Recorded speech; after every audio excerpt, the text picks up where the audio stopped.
దుబ్బాకగడ్డ రఘునందన్ అడ్డాగా మార్చుకున్న లాయర్ సాబుకి గతేడాది జరిగిన అసెంబ్లీ ఎన్నికల్లో కర్రు కాల్చి వాత పెట్టారు. అయితే ఆ వెంటనే వచ్చిన లోక్సభ ఎన్నికల్లో మొదట నుండి బీజేపీ ఎంపీ అభ్యర్థిగా విజయం సాధించి పార్లమెంటుకు ఎన్నికయ్యాడు.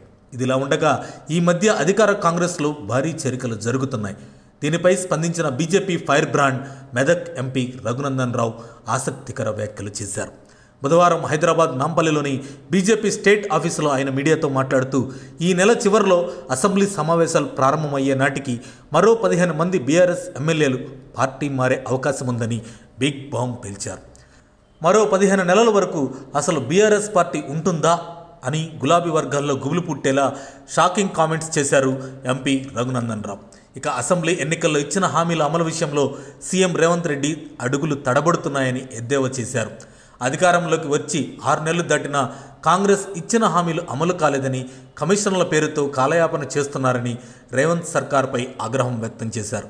రాష్ట్రంలోని రైతుల సమస్యలను వెంటనే పరిష్కరించాలని ఈ సందర్భంగా రఘునందన్ రావు డిమాండ్ చేశారు.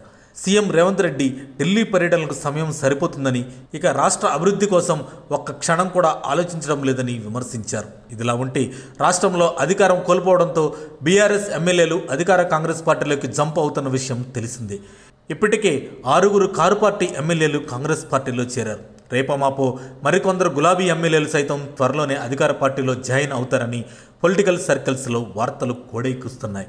ఈ నేపథ్యంలో త్వరలోనే మరో 15 మంది బీఆర్ఎస్ ఎమ్మెల్యేలు హస్తంగుటికి జంప్ అవుతారంటూ రఘునందన్ రావు అనడం స్టేట్ పాలిటిక్స్లో హాట్ టాపిక్గా మారింది. రఘునందన్ రావు చెప్పిన ఆ 15 మంది ఎమ్మెల్యేలు ఎవరు అనే దానిపై ఉత్కంఠ నెలకొంది. ఇప్పటికే LB Nagar MLA Sudheer Reddy, Amberpet MLA కాలేరు వెంకటేష్, ముషీరాబాద్ ఎమ్మెల్యే ముఠా గోపాల్, ఉప్పల్ ఎమ్మెల్యే బండారి లక్ష్మారెడ్డి, సనత్ నగర్ ఎమ్మెల్యే తలసాని శ్రీనివాస్ యాదవ్ చేరిక దాదాపుగా ఖాయమైందట. మరి రఘునందన్ రావు చెప్పిన వారిలో వీరు ఉన్నారా లేక ఇంకెవరు ఉన్నారనేది చర్చనీయాంశంగా మారింది. వీరి చేరిక వాస్తవమే అయితే గ్రేటర్లో కారు ఖాళీ అవటం ఖాయంగా కనిపిస్తుంది. మరిన్ని అప్డేట్స్ కోసం మా కాయ్ టీవీని సబ్స్క్రైబ్ చేసుకోండి. మా వీడియో కనుక మీకు నచ్చినట్లయితే లైక్ చేయండి, షేర్ చేయండి. మీ విలువైన అభిప్రాయాలను కామెంట్ బాక్స్లో తెలియజేయండి.